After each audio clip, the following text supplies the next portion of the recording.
This is the federal financial sinkhole. And the bottom line is that the problem that we face is much greater than most elected officials will admit. It is growing rapidly by doing nothing, and Washington has become very adept at doing nothing. But the good news is that unlike the national debt clock, where if we do a grand bargain next year, where obviously Alice and I both and others advocate that, if we do a grand bargain next year, the debt clock won't go down $1, but this could go down tens of trillions of dollars, even if the changes are phased in over a number of years, because it's a discounted present value dollar number. Let me give you an executive summary of what happened during the tour, what we found, and what we exposed to the voters, and then I'm going to have Alice come up and make some remarks, and then we'll save plenty of time for Q&A. We wanted to do this unprecedented tour, which went to 27 states and Washington, D.C., about 10,000 miles over 34 days. We focused on swing states because they obviously are more important to the presidential election. And our view is the presidential candidates to date have not been as substantive and solutions-oriented about this issue, and it's critically important that they be that way so that we, the people, can make a more informed decision about who to support, and so that whoever wins will be able to have a mandate to act. Because in our view, if you don't have extraordinary presidential leadership on this issue, and if you don't have the first 3 words of the Constitution come alive, we the people, we're not going to solve this problem until we have a debt crisis that forces us to solve it. Keep in mind, there's no question we're going to solve this. The question is, are we going to do it prudently, preemptively, making a number of changes, phased in over time so we don't undercut the economic recovery, our efforts to try to get unemployment, underemployment down? Or are we going to wait, like Washington typically does, until there's a crisis at the doorstep, we have dramatic increases in interest rates, we face a significant decline in the dollar, very adverse effects with regard to opportunities for young people, with regard to inflationary situations, et cetera. Are we going to wait for that and have to do what a lot of European countries did, draconian spending cuts, draconian tax increases very dramatically? We don't want that. And so the question is, what can be done to prevent that? The tour was based on a hypothesis. And the hypothesis was, first, that the American people are a lot smarter than most politicians realize. Number 2, they know we have a serious financial problem. Number 3, they are disgusted with the current state of affairs in Washington, D.C. Number 4, they can handle the truth about where we are, where we're headed, and the need for action. And number 5, they're willing to accept tough choices that involve reforms in social insurance programs, defense and other spending reductions, as well as comprehensive tax reform that will generate more revenue, among other things, if they are part of a comprehensive plan that they deem to be fair.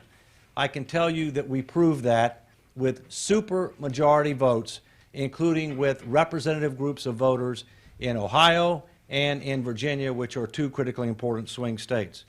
What were the principles that we exposed to them? First, pro-growth, socially equitable, culturally acceptable, mathematically accurate, politically feasible, and a package that has the ability to gain meaningful bipartisan support. I can answer questions on the details here, but those 6 principles, all important. You have to hit all 6, not 5 out of 6, not 4 out of 6, all 6. And then we expose them to a range of illustrative reforms that we believe met all 6 and that had the potential to gain bipartisan support. And I'm going to tell you what those highlighted reforms are, but again, willing to answer questions on them. But before I do, based upon the 2 representative town halls, meaning that we had registered voters who were representative of the populations of Ohio and Virginia, in a number of important demographic ways, 97% said that our nation's fiscal and debt challenges are serious. 97% felt that addressing our fiscal challenges should be a top priority for the nation and for the presidential candidates. 85% said that solving the nation's deficit and debt problems will require a combination of spending cuts and tax increases. And they recognize that those on the far right that don't want additional revenues are wrong, and those on the far left that don't want to renegotiate the social insurance contract are equally wrong. 92% believe that these 6 principles for reform represent a reasoned and reasonable approach by which to measure and consider any proposed grand bargain. And importantly, we talked about the fiscal cliff and the fiscal abyss.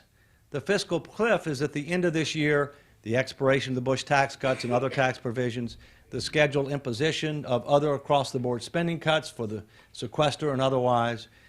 We need to avoid the fiscal cliff, but we also have to address the fiscal abyss. And this is the fiscal abyss. We have to do both in a coordinated fashion, and I think it is possible to do both. And let me brief you, if I can, tell you what the reforms were that we exposed to the public. 8 categories. First one, budgeting. The first reform, no budget, no pay. And I'm happy to answer questions on what that is. It consistently got cheers about every place that we went. No labels, of which I'm a national co-founder and who is also one of our co-sponsors, is an advocate of that, among others. Recapture control of the budget. We've gone from where Congress controlled 97% of spending on an annual basis 100 years ago to now 33% and declining.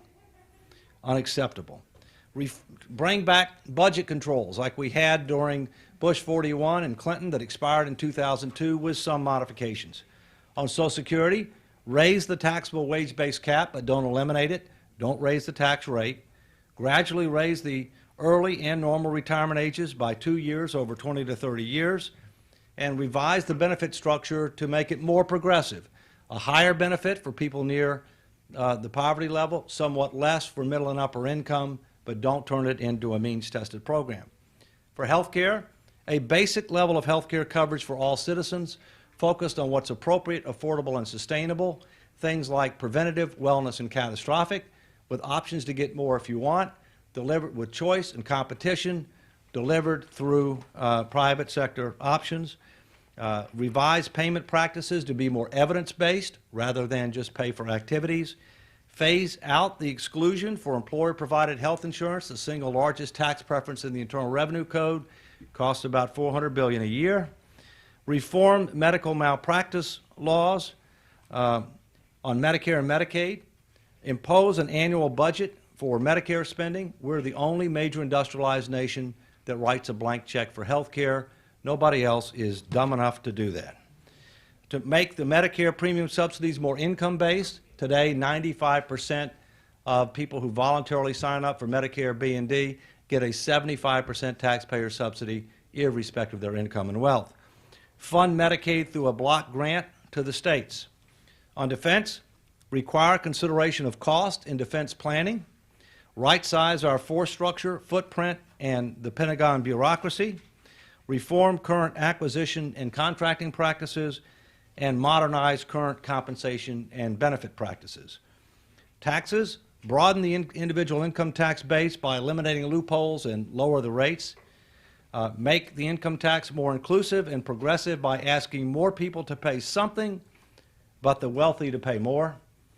Make the corporate tax code more competitive and also simplify it. Next, transforming government. Develop a strategic plan for the federal government.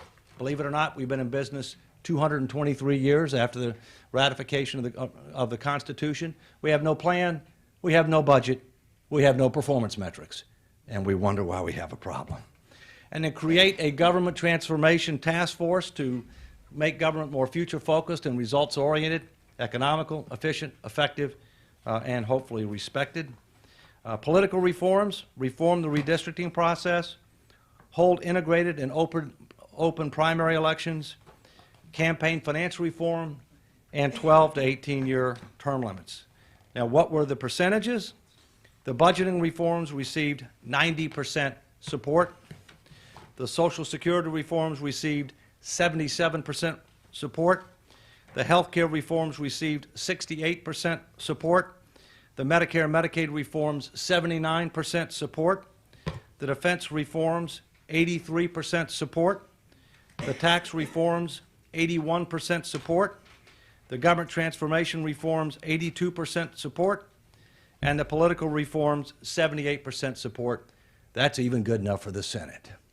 So the bottom line is the American people are way ahead of their elected officials. They know we've got a serious problem. They know you can't spend $1 trillion or more that you take in without somehow having a day of reckoning, especially when the Federal Reserve is now self-dealing in our own debt and artificially holding down interest rates, and when you absolutely get nothing for interest, which is the fastest growing expense in the federal budget over the next 10 years and beyond, based upon current projections. So, in summary, it was an unprecedented tour on a very important topic at a very critical time. In our view, in order for us to solve this problem, two things have to happen.